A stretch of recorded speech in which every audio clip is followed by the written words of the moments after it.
Boa noite, bom dia, boa tarde. Enfim, a depender do horário que você esteja começando a assistir essa videoaula, eu espero que você se sinta muito bem-vindo a compartilhar comigo dessa viagem ao mundo do direito processual. Essa aula de hoje está sendo gravada em razão da impossibilidade técnica que aconteceu no dia 12 de maio de 2022 de ministrar a aula referente a recurso especial e recurso extraordinário, na verdade, a continuação da aula referente a recurso especial e recurso extraordinário da turma de Direito Processual Civil 2, do semestre 2022.1. Essa aula está sendo gravada no dia 14 de maio de 2022 e é com muita alegria que eu inicio o nosso mundo, a nossa viagem a este mundo. Estamos já encerrando, aos que acompanham o semestre regular, estamos já encerrando a nossa disciplina. A aula de recurso especial e recurso extraordinário, como é considerada os dois principais tópicos desta segunda unidade do semestre de 2022.1, Direito Processual Civil 2. Então, ela vai ser dividida, ela já tem uma primeira parte, e ela vai ser dividida em pelo menos mais duas partes, sendo esta a segunda, tá certo? Então, é importante que vocês assistam o conteúdo completo para que a gente possa ter um aprendizado melhor. Esta aula, inclusive, vai contar com algumas questões. Esta aula, recurso especial, recurso extraordinário. Quando encerro o conteúdo, eu vou apresentar algumas questões a vocês. Todavia, diferente da primeira parte da aula de recurso especial e recurso extraordinário, em que nós tivemos a participação dos alunos, tivemos perguntas em sala de aula, esta segunda parte e a próxima parte, ou ao menos a próxima das outras partes, não terá participação dos alunos, isso porque vai ser uma gravação feita quase que em estúdio, vai ser uma gravação feita em um horário excepcional para complementar o conteúdo da disciplina, ok? Então, sintam-se todos bem-vindos e vamos dar início ao conteúdo. Bem, como eu citei, o conteúdo da aula é recurso especial e recurso extraordinário. São recursos que vocês já sabem, são recursos de estrito direito, isto é, são recursos que visam a tutela da uniformidade do direito, da estabilidade no direito. Em outras palavras, são recursos que visam reduzir as expectativas de comportamento do Poder Judiciário em relação à interpretação de algumas normas. E já que estamos falando sobre segurança jurídica, como houve a superação desse paradigma de que segurança jurídica só seria dada através da coisa julgada, segurança jurídica seria dada de uma maneira estática, sem a possibilidade de movimentação, de modificação, então, importa citar que esta mudança de paradigma, no âmbito geral, é especialmente tratada nos livros do professor Humberto Ávila. Eu indicaria pelo menos dois. Tem um que é a Teoria dos Princípios e tem um outro, eu não vou recordar perfeitamente o nome, mas é como se fosse Teoria da Segurança Jurídica. É fácil de encontrar, é um livro clássico já. E ele serve de uma maneira mais abrangente. Para o nosso caso, no âmbito do direito processual, o livro mais recente que trata toda essa mudança de paradigma é o Coisa Julgada em Preclusões Dinâmicas, do professor Antônio do Passo Cabral. É tanto que após a publicação desse livro do professor Cabral, vários outros livros são publicados na mesma pegada, na mesma temática. Tá certo, pessoal? Então importa consideravelmente que vocês, caso tenham curiosidade, queiram se aprofundar a respeito da temática da segurança jurídica, consultem estes autores. Bem, a temática do nosso estudo vai ser recurso especial e recurso extraordinário. E, portanto, se a temática do nosso estudo é recurso especial e recurso extraordinário, importa considerarmos onde é que se encontram as predisposições normativas que possibilitam a construção desse arcabouço judicial. Bem, a temática do recurso extraordinário está prevista no artigo 102. Vocês já devem ter estudado o Poder Judiciário dentro da matéria de Direito Constitucional e devem recordar que o artigo 102 da Constituição Federal remete a diversas competências do Supremo Tribunal Federal. Sendo assim, é importante que vocês, para a temática da nossa aula, deem uma lida no inciso terceiro. Por quê? Porque o artigo 102, inciso terceiro, é o que delimita a competência do Supremo Tribunal Federal para julgar recurso extraordinário. A gente já viu essas hipóteses de cabimento na aula anterior e a gente vai recordá-las daqui a pouco. Mas preste atenção nisso. Recurso extraordinário, artigo 102, inciso 3º da Constituição Federal. Por seu turno, recurso especial está previsto no artigo 105, inciso 3º da Constituição Federal. O artigo 105, semelhantemente ao que acontece com o artigo 102, no artigo 102, delimita-se as competências do Supremo Tribunal Federal. No artigo 105, portanto, delimitam-se as competências do Superior Tribunal de Justiça.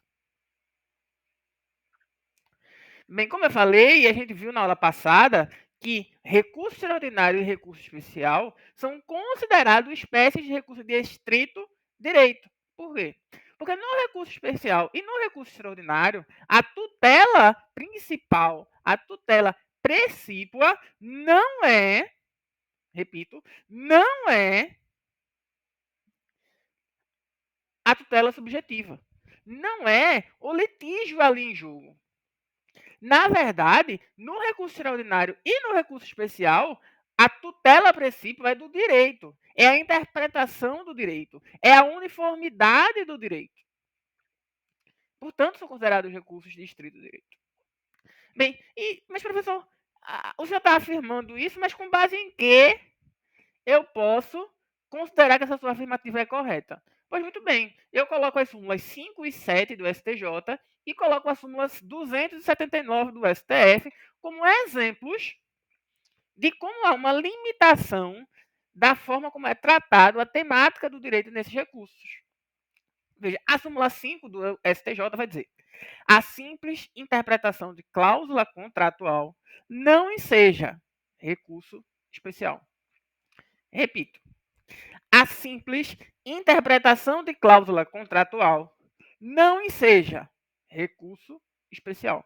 Por quê? Porque se você busca a interpretação da norma do direito civil sobre o contrato, então você busca a uniformização do direito.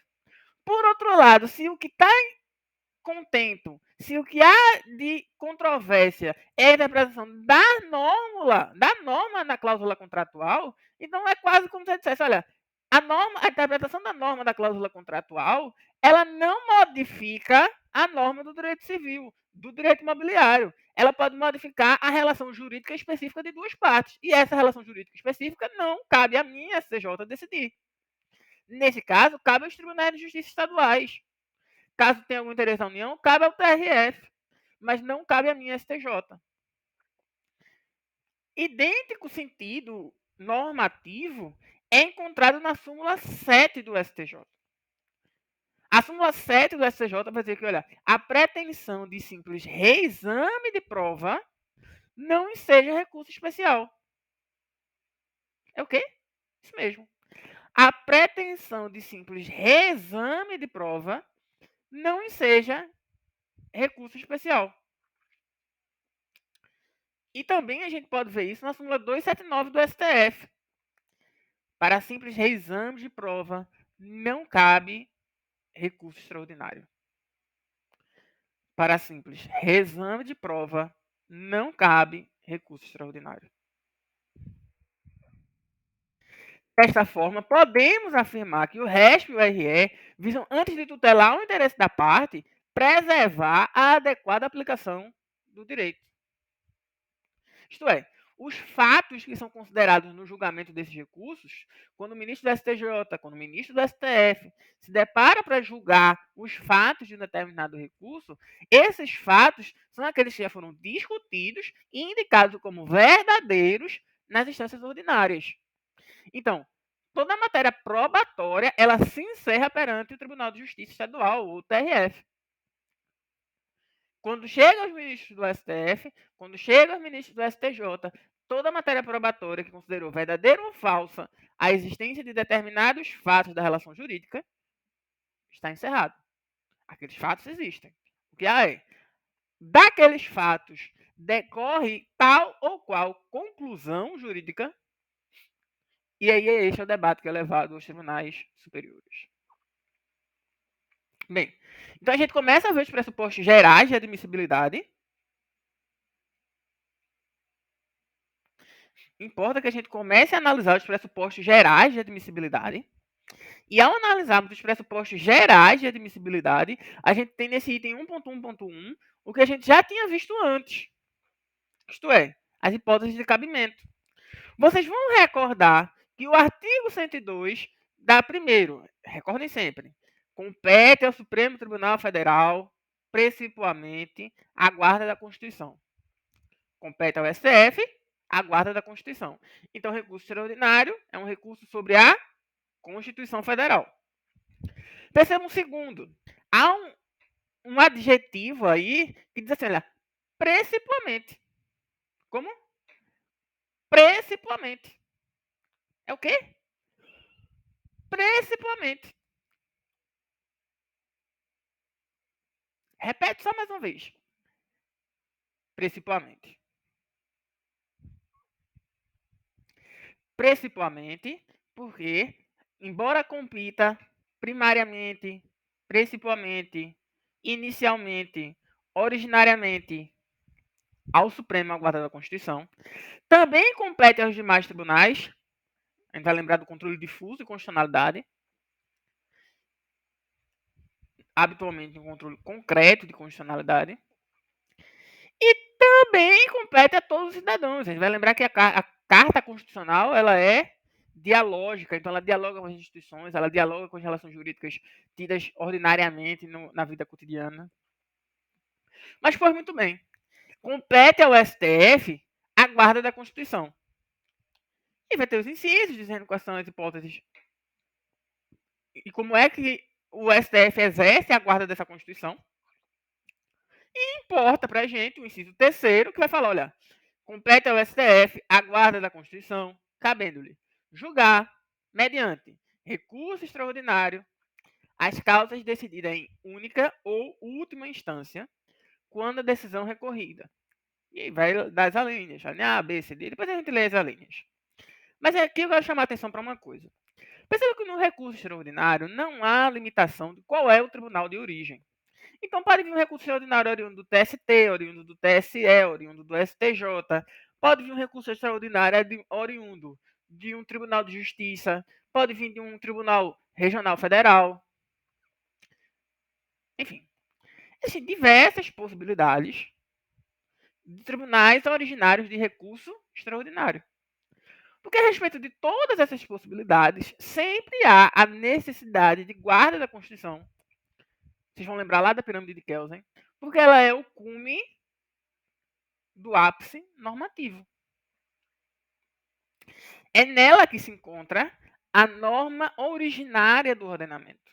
Portanto, compete ao STF a guarda da Constituição. E esta guarda, para ser exercida, precisa exercer um controle sobre todos os demais tribunais. Bem, a gente vai comentar uma consequência interessante sobre isso daqui a pouco. Mas bora ler primeiro as alíneas para a gente saber quais são as hipóteses em que a decisão recorrida pode dar origem a um recurso extraordinário. Então, quando a decisão recorrida contrariar dispositivo da Constituição Federal, declarar inconstitucionalidade de tratado ou lei federal, julgar válida lei ou ato de governo local contestado em face da Constituição Federal, julgar válida lei local contestada em face de lei federal. Bem, o que eu disse era que a gente ia tratar logo, né, de uma possível consequência. Vocês vão perceber no próximo slide, deixa eu ver se eu passo. Vou passar logo. Vocês vão perceber nesse slide que ao falar de recurso especial, o artigo 105, inciso 3º, delimitou que ele só é cabível quando tiver como origem um TRF ou um Tribunal de Justiça local. Então, ele não pode vir do TSE, ele não pode vir do TST, ele não pode vir do TRE. Entende? Recurso especial tem essa limitação. Ele só pode vir do TJ ou do TRF. Aliás, este foi um equívoco que eu cometi na aula anterior. Se vocês assistirem a gravação da aula anterior, vai estar lá constando. Eu falei, olha, no recurso especial pode vir dos tribunais superiores para poder fazer julgamento e tal. Na hora, eu confundi as hipóteses de cabimento do recurso especial com o recurso extraordinário. Mas percebam que a dicção literal da Constituição Federal é bem clara. Só cabe recurso especial quando oriundo do TJ ou TRF. Bem, mas voltando ao recurso extraordinário. Então, uma consequência interessante do recurso extraordinário poder advir de qualquer tribunal é em relação aos juizados especiais. Se vocês já tiveram curiosidade de estudar juizados especiais, vocês devem ter ciência de que, no caso dos juizados especiais, a gente tem, em primeira instância, ou num primeiro julgamento, um juiz singular, como nos tribunais em geral. Porém, em segunda instância, ou no segundo julgamento, como é mais apropriado, o que nós temos são 3 juízes singulares, não são desembargadores. São 3 juízes singulares julgando no que chama-se de turma recursal dos juizados especiais. Entenderam? Então, como não são desembargadores, não são o Tribunal de Justiça Estadual, por exemplo, então, o julgamento de uma turma recursal do juizado especial pode dar origem a um recurso extraordinário, já que dela não caberia, em tese, mais nenhum outro recurso. Porém, não pode dar origem a um recurso especial. A possibilidade de origem de um julgamento entrar por pequenas causas, né, juizados especiais, chegar à turma recursal dos juizados especiais e depois ao recurso extraordinário, está possível, está concebida dentro do enunciado 640 da súmula do STF, o qual afirma: é cabível recurso extraordinário contra a decisão proferida por juiz de primeiro grau nas causas de alçada ou por turma recursal de juizado especial civil e criminal. Bem, isso tudo que a gente está vendo é só revisando a aula anterior. E aí a gente chega no artigo 105, inciso 3º, em que a gente vai ter 3 hipóteses de cabimento para o recurso especial. A linha A, contrariar tratado ou lei federal ou negar vigência. A linha B, julgar válido o ato de governo local contestado em face de lei federal. A linha C, der a lei federal interpretação divergente da que lhe haja atribuído outro tribunal. Então, se houver divergência entre os tribunais, o TSE discordando do TRT, do TST, por exemplo, o TJ de Pernambuco, apaguem essa história de TSE e TST, tá? Não cabe recurso especial. O TJ de Pernambuco discordando do TJ de São Paulo, por exemplo, tá? Então, se o TJ de Pernambuco discorda do TJ de São Paulo, que discorda do TJ de Minas, que discorda do TJ do Acre, a gente não pode ter essa miscelânea a respeito de entendimento da lei federal. E aí o que é que acontece? Cabe recurso especial para que haja uniformização de jurisprudência. Um segundo pressuposto geral da admissibilidade é o pressuposto do prazo. Tanto o RE quanto o RESP, recurso extraordinário e recurso especial, submete-se à regra geral de prazo do artigo 1003, parágrafo 5º do CPC. Isto é, para os dois, o prazo cabível é de 15 dias. E agora a gente entra na regularidade formal, como terceiro pressuposto geral de admissibilidade. As petições, tanto de recurso extraordinário quanto de recurso especial, devem ser distintas. São tribunais distintos, aliás. Então, se você entra com uma petição perante o STF com recurso extraordinário, o prazo é o mesmo. Vocês vão perceber que, por exemplo, a hipótese de cabimento é diferente. Deve ser diferente da petição do recurso especial. Esse recurso extraordinário ou esse recurso especial, embora tenham como destinatários o STJ ou o STF, deve ser interposto perante o Tribunal de Justiça Local ou perante o TRF. De acordo com o CPC, a competência para fazer essa análise, para fazer esse recebimento do recurso especial e do recurso extraordinário, é do presidente ou do vice-presidente do tribunal local. Todavia, habitualmente, os regimentos internos têm atribuído essa competência aos vice-presidentes. Bem, de acordo com o artigo 1029 do CPC, a regularidade formal desses dois recursos precisa de alguns pressupostos serem preenchidos. Então, quando você vai fazer a regularidade formal, você precisa fazer uma exposição do fato e do direito, precisa fazer uma demonstração do cabimento do recurso interposto, precisa ter expostas as razões do pedido de reforma ou de invalidação da decisão recorrida. É muito importante preencher corretamente todos esses pressupostos. Porque, aliás, é através do preenchimento destes pressupostos que o STJ e o STF vai fazer o controle de qualidade tanto dos recursos que entram quanto de suas decisões. A gente vai ver, por exemplo, que o recurso especial para ser julgado, especialmente em caráter repetitivo, há uma afetação dos recursos que vão servir como modelo desses recursos em caráter repetitivo. E o critério que é utilizado para que esse recurso sirva como modelo de caráter repetitivo é que ele tenha a mais ampla e completa exposição do fato e do direito. A argumentação jurídica do porquê aquela interpretação da lei deve prevalecer. Uma ampla participação. Então, quando você inclui a sua petição, é de bom tom que você inclua pareceres de entidades que estudam direito, de entidades que dialogam com aquela relação jurídica. Então, por exemplo, a gente tem a Associação do Nordeste de Professores de Processo, a gente tem o Fórum Permanente de Processo Civil, existe o Conselho de Justiça Federal, que também emana enunciados.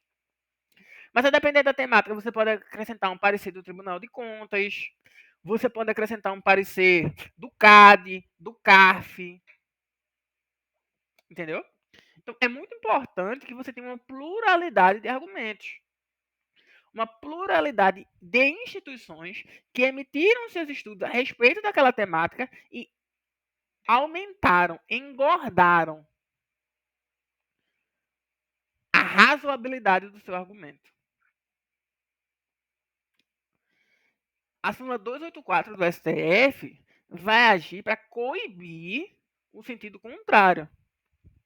Perceba que é importante que você tenha exposta de uma maneira clara e no máximo possível completa das razões do pedido de reforma ou de invalidação. Então, segundo a súmula 284 do STF, é inadmissível o recurso extraordinário quando a deficiência na sua fundamentação não permitir a exata compreensão da controvérsia. Repito, segundo a súmula 284 do STF, é inadmissível o recurso extraordinário quando a deficiência na sua fundamentação não permitir a exata compreensão da controvérsia. Percebam, aqui as hipóteses do pressuposto de admissibilidade não é impedir o acesso à justiça. Não é impedir o exercício da ampla defesa, do contraditório, da duração razoável do processo, nada disso. É pelo contrário, é permitir que esses direitos sejam exercidos. Só que eles só serão bem exercidos na medida em que nós tivermos um bom trabalho técnico. Então, o que é que acontece? Não faz muito tempo, é até bem recente, o STJ, julgando o EAREST 1672-966, decidiu que, por exemplo, a falta de indicação expressa da linha com base na qual foi interposto o recurso especial, então a linha A, B ou C do artigo 105, inciso 3º, implica o seu não conhecimento pela incidência da súmula 284 do STF. Entendeu? Então, não cumpriu a regularidade formal de indicação da linha com base na qual foi interposto o recurso, não conhecimento do recurso pela incidência da súmula 284 do STF.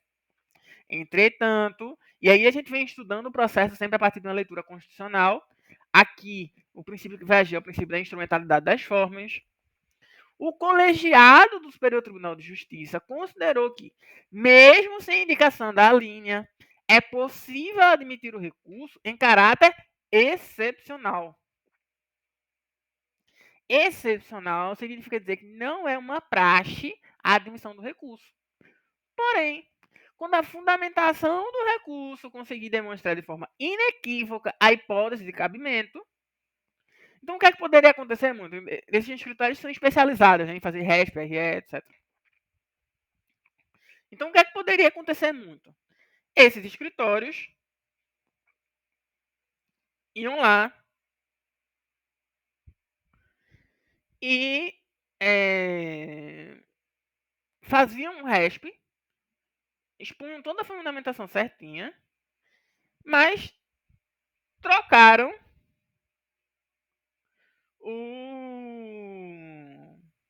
a linha da hipótese de cabimento. Vai lá, fazem toda a fundamentação com base na linha B e indicavam a linha C, porque copiaram do modelo, a parte do despacho que indica a linha, a parte da petição inicial do recurso que indica a linha, etc. E aí, com uma jurisprudência mais engessada, os tribunais superiores poderiam simplesmente recusar ao recurso. Isso ia gerar agravo, enfim, uma série de outros recursos para que seja admitido o recurso anterior. Quando no frigir dos ovos, ia ser gerado muito trabalho para o Poder Judiciário gerar uma tutela de não direito. Uma tutela, na verdade, de não tutela, né? Porque entrar agravo, reembarque da declaração do agravo, etc, etc, etc. E aí o que a STJ fez? Olha, bem, se o que houve foi simplesmente a troca da linha, a gente pode julgar, desde que o corpo da fundamentação indique com clareza, com robustez, qual é a hipótese de cabimento do recurso. É por isso que essa parte final da tese, olha. Entretanto, o colegiado considerou que, mesmo sem a indicação da linha, é possível admitir o recurso, em caráter excepcional, se a fundamentação conseguir demonstrar de forma inequívoca a hipótese de seu cabimento. Então, uma dica, a gente vai ver isso também um pouco mais na frente, quando a gente for ver a repercussão geral. Então, uma dica é que a gente sempre, na medida do possível, faça tópicos bem específicos. Existem advogados que até numeram uma petição. Eu acho meio brega, mas existem advogados que até numeram uma petição. Então, parágrafo 1, parágrafo 2, parágrafo 3, para que ele tenha ideia de cada parágrafozinho daquele, o que é que significa o argumento que ele quer trazer, ele possa expor de forma sucinta, ele possa não esquecer do argumento, ele possa indicar no parágrafo 20, excelência. Porque, convenhamos, quando um advogado escreve de forma muito sofisticada, com palavras muito difíceis, com palavras pouco usuais, e quer falar muito mais do que o que é preciso para aquela causa, muitas vezes com fundamentações que inclusive nem tem muito a ver com a causa, com o pedido que ele vai fazer no final da causa. No mais das vezes é porque o advogado não tem razão no direito, não assiste razão ao cliente que ele está defendendo. E esse pressuposto, essa espécie de preconceito, convenhamos, ele é compartilhado no Poder Judiciário. Não dá para esperar que, com a quantidade de processos que o Poder Judiciário julga todos os dias, ele vai parar para ler sua petição linda de 40 páginas para pedir um DPVAT. Com todo respeito a quem pede DPVAT, com todo respeito a quem escreve 40 páginas. São causas muito importantes, especialmente para a pessoa que está passando pela situação. Mas você não precisa escrever uma petição inicial de 40 páginas. Especialmente se a sua petição inicial vem com 40 páginas. Fora isso, e nessas 40 páginas você não está incluindo pareceres médicos, demandas fáticas. Você está escrevendo 40 páginas do porquê o DPVAT existe, qual a fundamentação jurídica do princípio da solidariedade, etc. Então, percebam que é possível, especialmente em casos como esse, que já há um entendimento majoritário, são julgados corriqueiramente, que a gente utilize menos páginas, argumente de uma forma mais sucinta, para que o nosso cliente tenha uma resposta mais objetiva daquilo que ele está buscando. Bem, o quarto pressuposto geral da admissibilidade que a gente vai tratar hoje é o preparo. Então, é de tudo ciência que o Poder Judiciário, exceto para os casos de gratuidade da Justiça, aí vai lá o Ministério Público, tem algumas hipóteses que há uma gratuidade presumida, mas, de regra, o Poder Judiciário é um serviço custoso. Então, as partes que vão ao Poder Judiciário precisam pagar por isso. A súmula 187 do STJ, por exemplo, ela é específica a esse respeito do preparo do recurso especial. É deserto o recurso interposto para o STJ, quando o recorrente não recolhe, na origem, a importância das despesas de remessa e retorno dos autos. A gente já viu essa questão sobre o pagamento de custas, se paga integral, qual é a consequência, se paga parcial, qual é a consequência. Então, aquelas mesmas ideias que a gente já viu logo no começo do semestre, em teoria geral dos recursos, são cabíveis aqui. O importante é a gente saber que, em recursos perante o STJ e perante o STF, por regra, excetuando as hipóteses de gratuidade da justiça, é preciso fazer o pagamento do preparo. Bem, agora que a gente já falou dos pressupostos gerais de admissibilidade, a gente precisa tratar dos pressupostos específicos de admissibilidade. O primeiro pressuposto específico de admissibilidade é o esgotamento das instâncias ordinárias. O artigo 102, inciso 3º e o artigo 106, inciso 3º, ambos da Constituição Federal, que tratam, como a gente já sabe, respectivamente, das competências do STF e do STJ para julgar recurso extraordinário e recurso especial, informam que essas causas precisam ser decididas em única ou última instância. E que esta causa precisa ter uma das hipóteses de admissibilidade presente nesses artigos e incisos. Essa necessidade de esgotamento das instâncias ordinárias está consolidada na súmula 281 do STF. É aquela hipótese que não cabe recurso per salto, a gente vai ver mais à frente a necessidade de um pré-questionamento.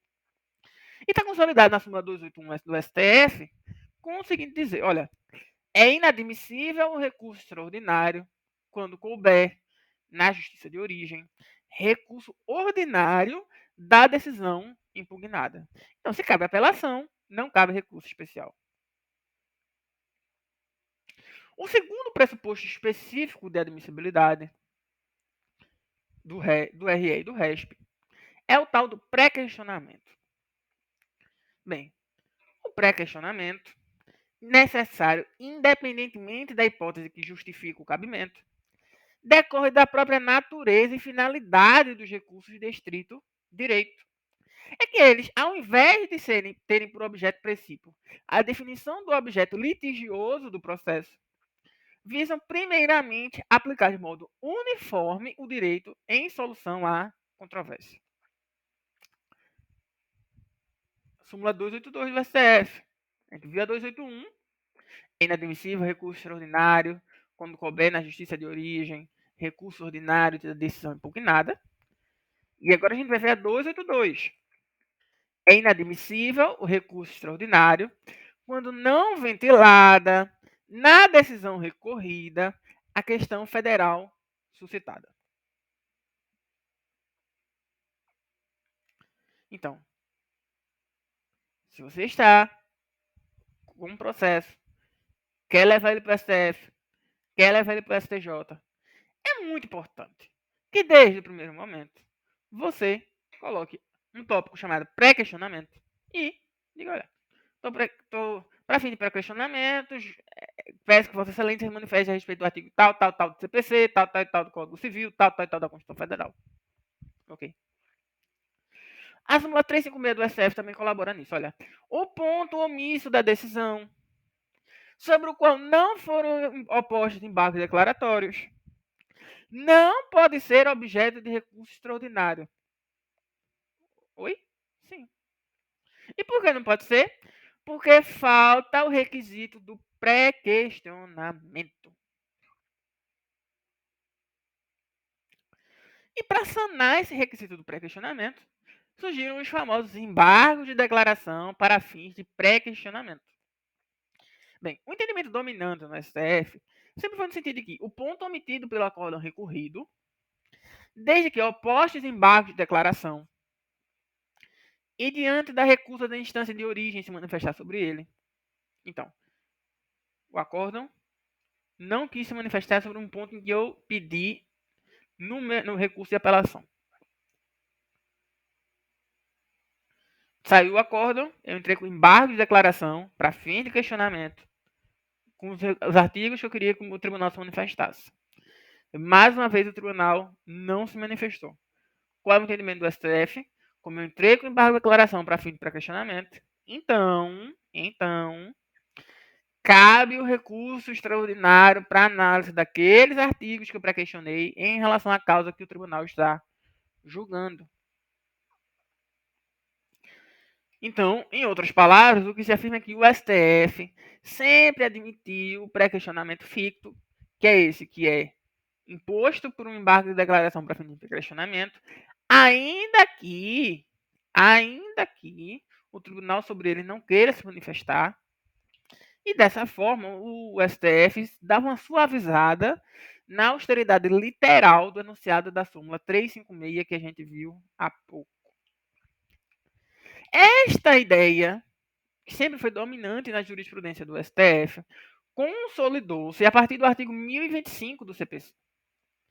O artigo 1025 do CPC afirma que, olha, consideram-se incluídos no acordo os elementos que o embargante suscitou para fins de pré-questionamento, ainda que os embargos de declaração sejam inadmitidos ou rejeitados, caso o Tribunal Superior considere existentes erro, omissão, contradição ou obscuridade. Nessa hipótese que eu estou trazendo para vocês, que eu estou projetando para vocês aqui, eu considero que o artigo 941, parágrafo 3º do CPC 15 realizou uma superação da súmula 320 do STJ. Veja lá. A súmula 320 do STJ diz o seguinte: a questão federal, somente ventilada no voto vencido, não atende ao requisito do pré-questionamento. Então, você entrou com a sua apelação, indicando que naquela apelação havia infração em relação ao artigo 7º, 8º e 80º do Código de Defesa do Consumidor. E o tribunal decidiu julgar a sua causa com base no Código Civil. Embora reconhecesse que havia ali uma relação de consumo. Veja bem, o tribunal normalmente vai julgar em turmas, compostas de 3 desembargadores. A gente já viu essa questão da apelação, e a gente sabe que quando há um julgamento de 2-1, há a incidência do artigo que fala de ampliação, colegiado amplo do tribunal, significa dizer que normalmente são 3 desembargadores, amplia-se para 5, na ideia de que se você tinha 3 desembargadores e houve um 2-1, então eu preciso de mais 2 desembargadores para que pelo menos possa transformar num 3-2, certo? E aí vamos considerar que manteve-se o julgamento. O que era um 2-1 se transformou num 4-1. 4-1. 4-1. Porém, os artigos que você pediu para que o tribunal relatasse, tratasse, só estavam sendo realmente tratados naquele voto que lhe deu razão. No 1 contra os 4. E aí o que é que acontecia? Você precisava entrar com embargo de declaração para fins de pré-questionamento, para só depois poder apresentar o recurso extraordinário. Mas o que é que o artigo 941, parágrafo 3º do CPC diz? Olha, o voto vencido será necessariamente declarado e considerado parte integrante do acordo, para quais fins? Todos. Todos os fins legais. Inclusive o pré-questionamento. Entenderam? Então, o artigo 941, parágrafo 3º, ao afirmar que o voto vencido faz parte do acordo, ele inclusive fez a ressalva: através do voto vencido, supera-se o requisito específico de necessidade de pré-questionamento. Me parece que, ao fazer isso, ele também supera a súmula 320 do SCJ. E agora eu vou tratar de um pressuposto específico de admissibilidade e de específico do recurso extraordinário. É a tal da repercussão geral. Bem, a repercussão geral ela está prevista no artigo 102, parágrafo 3º da Constituição, que assim afirma: no recurso extraordinário, o recorrente deverá demonstrar a repercussão geral das questões constitucionais discutidas no caso, nos termos da lei, a fim de que o tribunal examine a admissão do recurso, somente podendo recusá-lo pela manifestação de 2/3. Manifestação de quê? 2/3. 2/3. 2/3 de seus membros.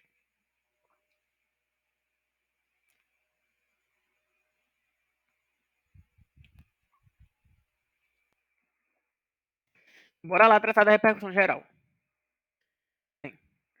A repercussão geral está prevista também no Código de Processo Civil. Ela é tratada no artigo 1035. E a repercussão geral, o artigo 1035 tem a seguinte literalidade. O Supremo Tribunal Federal, em decisão irrecorrível, logo não cabe recurso da decisão que julga a repercussão geral, não conhecerá do recurso extraordinário quando a questão constitucional nele versada não tiver repercussão geral. O que é essa repercussão geral? Aqui. Para efeito de repercussão geral, será considerada se há existência ou não de questões relevantes. São 4 pontos de vista. Quais são esses 4 pontos de vista? O econômico, o político, o social e o jurídico. Quais? O econômico, o político, o social e o jurídico. Então, para fins de repercussão geral, é importante que o tribunal analise se existem questões relevantes do ponto de vista econômico, político, social e jurídico. Questões que devem ultrapassar, relembrem, é um tipo de recurso de estrito direito. Então, são questões que devem ultrapassar os interesses subjetivos do processo. Então, o recorrente deverá demonstrar a existência de repercussão geral para apreciação exclusiva pelo STF. Significa dizer que a análise da repercussão geral não pode ser realizada pelos tribunais, por exemplo, TJ, TRF, TSE, TST, não. Só quem pode fazer análise se tem ou não um cabimento da repercussão geral é o próprio STF. Eu recomendo que, caso você esteja fazendo, por exemplo, um recurso extraordinário para fins de OAB, você crie um tópico, repercussão geral. Você vai perder ali 3 linhas para dizer as questões versadas neste presente recurso são relevantes do ponto de vista econômico, político, social e jurídico, vírgula, para além dos interesses subjetivos das partes no processo. Muito embora, na vida prática, a gente saiba que, olha, a repercussão geral, para que seja considerada como existente, para que seja considerada como fundamentada, dispensa a sua alegação em uma preliminar ou em um tópico específico do recurso. Essa repercussão geral ela pode ser demonstrada através do corpo da petição, em local não específico para ela. Mas repito, para fins de prova do OAB, para fins de redação mesmo, existem, por exemplo, concursos de procuradoria que cobram uma prova discursiva. Então, para esses fins, eu indicaria que vocês fizessem um tópico específico, repercussão geral. A presunção de existência da repercussão geral, a gente chama essa presunção de iure et iure, é uma presunção de direito. Todas as vezes em que há repercussão geral, tratar de recursos que estejam impugnando acórdãos que contrariem súmula ou jurisprudência dominante do STF. Se o TJ de Pernambuco julga um acórdão contrário à jurisprudência dominante do STF, o recurso extraordinário contra esse acórdão do TJ de Pernambuco, tem repercussão geral presumida. Ou também na hipótese em que seja reconhecida a inconstitucionalidade de tratado de lei federal nos termos do artigo 97 da Constituição Federal. Dentro desse critério que nós vivemos em um Estado democrático de direito e, portanto, todo o processo civil deve ser guiado através da cláusula democrática, o parágrafo 4º do artigo 1035 vai falar que o relator poderá admitir, na análise da repercussão geral, a manifestação de terceiros, que pode ser subscrita por procurabilidade nos autos ou nos termos do regimento interno do STF. E aqui vai ter as cláusulas que vão tratar sobre de que forma existe essa repercussão geral, que essa repercussão geral provoca a suspensão do processamento de todos os processos pendentes que tratem sobre a mesma questão e tramitem em qualquer tribunal nacional. A possibilidade desse sobrestamento ser contrariado por meio de um recurso, ou você pedir que o seu processo seja destacado desse sobrestamento, porque ele possui características muito próprias, muito peculiares, que não precisam provocar sua suspensão imediata. E vocês dão uma lida nos parágrafos do artigo 1035. Um fato interessante é que, como a reconhecimento de repercussão geral provoca a suspensão do processo, a gente precisa entender a inteligência do parágrafo 9º desse artigo 1035. É um artigo até estranhamente muito longo, os seus parágrafos, para os fins do que normalmente a gente encontra no CPC. Bem, o parágrafo 9 diz o seguinte, olha, reconhecida a repercussão geral, o recurso extraordinário deve ser julgado em até 1 ano. O que significa dizer que todos os processos pendentes, todos os processos que foram suspensos em decorrência do reconhecimento dessa repercussão geral, também ficarão suspensos pelo prazo de 1 ano. Tá, professor, mas eu sei de vários casos, alguns até que passaram na mídia por serem extraordinários, em que a reconhecida repercussão geral, o processo não foi julgado por 10, 15 anos. E o que é que acontece? Bem, o que acontece é que o seu processo, passado aquele primeiro ano, sem que tenha sido realizado o julgamento do recurso extraordinário, o seu processo volta a correr. Até que chegue na fase, seja julgado no segundo grau e chegue na fase de você interpor um recurso extraordinário. Quando você interpor o recurso extraordinário, ou a outra parte contra quem você litiga interpor o recurso extraordinário, então o processo, aquele recurso extraordinário volta a ficar suspenso, porque já há um relator prevento para julgar aquele tipo de causa, já há um recurso prevento para servir de modelo, até que esse recurso seja julgado, o seu recurso fica suspenso, para fim de que a tese a ser gerada nele seja também gerada no seu processo, seja aplicada no seu processo. Bem, agora a gente entraria no tópico 2, que são os efeitos do recurso extraordinário e do recurso especial. Todavia, eu vou deixar esse tópico 2 para a gente tratar no nosso próximo encontro. Eu vou dar uma pausa nessa gravação, vocês assistam essa gravação completa, reassistam essa gravação e depois vocês partam para a parte 3 da aula sobre recurso especial e recurso extraordinário, tá certo, pessoal? Foi um grande prazer ter todos vocês por aqui. A gente já tem um próximo encontro marcado, eu acredito que eu vou gravar essa aula no dia 15. É provável que vocês estejam assistindo no momento em que todas as aulas já estejam disponíveis no YouTube. Mas foi um grande prazer ter vocês nessa aula de hoje. Qualquer dúvida que vocês tenham, coloquem aí nos comentários. Eu vou estar lendo todos eles com uma certa frequência, respondendo a todos na medida do possível. Aí agora eu faço aquela questão que todo youtuber faz, né? Inscreva-se no canal, bota o sininho das notificações. A gente vai compartilhar outras experiências, outros conteúdos vão ser postados no canal a respeito do processo civil. Então, eu espero encontrar vocês logo, logo. E se você é da turma, né, da Santa Helena, a gente tem uma aula marcada na próxima quinta-feira. E eu espero que vocês já tragam na próxima aula dúvidas a respeito da temática de recurso especial e recurso extraordinário. Grande abraço, pessoal, e até a próxima.